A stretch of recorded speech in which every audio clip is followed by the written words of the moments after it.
Muito obrigado. É uma honra incrível estar aqui pela primeira vez no Parlamento Europeu para denunciar a ditadura brasileira.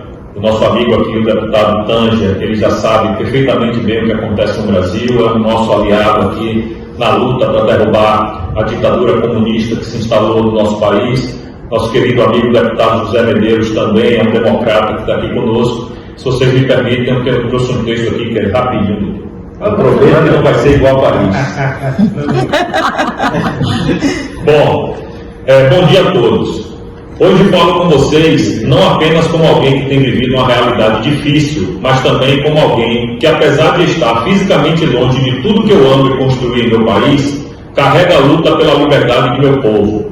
Meu nome é Adriano Castro, jornalista, e venho aqui para compartilhar um pouco da minha jornada, que não é minha sozinha, mas de todos nós, que ainda acreditamos que a liberdade de pensamento e a liberdade de expressão e a liberdade de questionar não podem ser jogadas ao vento. Após uma série de perseguições, represálias e ataques, decidi buscar asilo político fora do Brasil e, após uma longa jornada de entrevistas, envio de documentos, vídeos, fotos, filmes, etc., meu pedido foi acolhido pela Polônia. Mas o que torna isso tão significativo não é o fato de eu ter sido acolhido por outro país. O que realmente chama atenção é que o governo polonês reconheceu oficialmente a existência de uma ditadura no Brasil. Um governo de um país europeu hoje sabe que existe uma perseguição aos que se declaram de direita.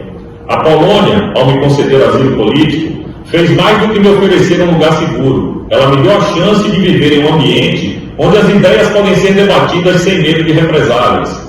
O reconhecimento de uma ditadura no Brasil não é uma opinião isolada, mas um diagnóstico de quem acompanha o cenário político e social de perto e de quem vê os ataques à liberdade e aos direitos humanos acontecendo diante dos nossos olhos.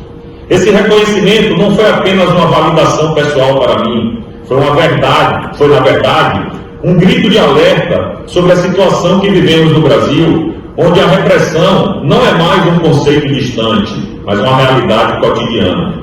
Um Brasil onde a liberdade de expressão está cada vez mais sendo cerceada, onde o direito de pensar de forma diferente, de se posicionar contra o sistema e de criticar o governo e a Suprema Corte e seus ministros, tudo isso sendo atacado, silenciado e, em muitos casos, criminalizado. O regime brasileiro, em sua forma atual, não precisa de tanques nas ruas ou de um golpe de Estado explícito. Ele age de maneira mais insidiosa.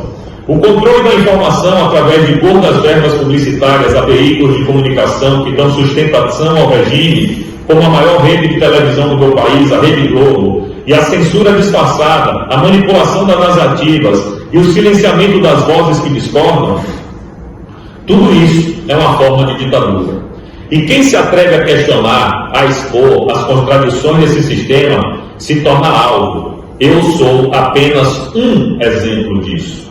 E por isso estou aqui hoje, não apenas para falar sobre a minha experiência pessoal de ser o primeiro asilado político brasileiro dessa ditadura do judiciário, mas para dizer a todos vocês que a nossa luta está longe de acabar.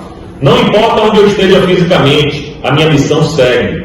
E ela é a mesma missão de todos os que se recusam a ser silenciados, de todos os que acreditam que a liberdade de pensamento e a liberdade de expressão são direitos inalienáveis.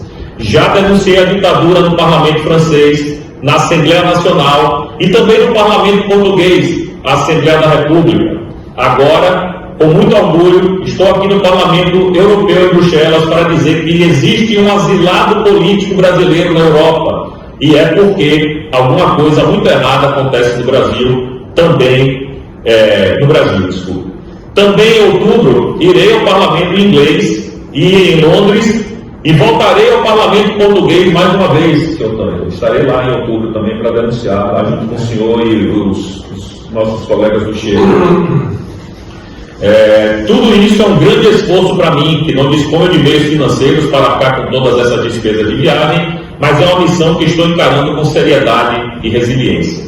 Eu não sou exilado, eu sou um asilado político. E essa distinção é importante porque ela diz muito sobre a situação que vivemos no Brasil. Eu não saí do meu país porque escolhi, mas porque fui obrigado a isso pela crescente repressão e pelo medo de ser silenciado pela pressão política que se impôs sobre mim e tantos outros. Existem hoje no Brasil centenas de presos políticos que vivem em condições subhumanas e nas masmorras do regime. Pessoas idosas, gente humilde, trabalhadora, que jamais cometeram nenhum crime, estão condenadas a penas que nem os maiores bandidos do Brasil receberam, que chegam a 17 anos de cadeia. Simplesmente porque o judiciário inventou um golpe de Estado fictício que jamais aconteceu. E ao estar aqui, recebi não só o amparo do governo da Polônia, mas também um alerta que a Europa precisa despertar. Porque se a Polônia reconhece a ditadura, se o governo polonês tem a coragem de me acolher e fazer esse reconhecimento formal, então cabe a vocês, representantes do povo europeu, o reconhecimento do que está acontecendo no Brasil. Cabe a vocês denunciarem a ditadura comunista em seus pronunciamentos no plenário dessa casa. Não podemos deixar que a narrativa de controle, de medo e de censura prevaleça. Não podemos permitir que o Brasil se transforme em um lugar onde as ideias sejam sufocadas, onde o livre pensar, garantido pela Constituição, seja criminalizado, processado e preso, onde o juiz seja ao mesmo tempo vítima, acusador e julgador em processos secretos. Minha decisão de buscar asilo não foi um ato de rendição, foi um ato de resistência. E se eu puder deixar uma mensagem para todos que me ouvem hoje, é essa. Não importa onde você esteja, a luta pela liberdade é a luta pela verdade. E a verdade, por mais desconfortável que seja, sempre encontrará uma maneira de ser ouvida. Eu, Adriano Castro, não sou o único, sou apenas um dos muitos que se recusam a calar, que se recusam a aceitar uma realidade onde a liberdade de pensamento é uma ameaça. Jamais vou esquecer do Plezão, do Felipe Martins, do Daniel Silveira, da Débora do Batom e tantas outras pessoas injustiçadas. Ao compartilhar a minha história hoje aqui com Vossas Excelências, espero que mais eurodeputados percebam que a luta pela democracia não é apenas uma luta brasileira, é também uma luta pela dignidade humana, pelo direito de ser livre. E se a minha experiência servir de alerta, que seja para lembrar a todos nós aqui que precisamos estar vigilantes, precisamos nos levantar e resistir antes que o Brasil se transforme para sempre em uma imensa Cuba. Que Deus abençoe vocês, que Deus abençoe o Brasil, que Deus abençoe a Europa. Muito obrigado.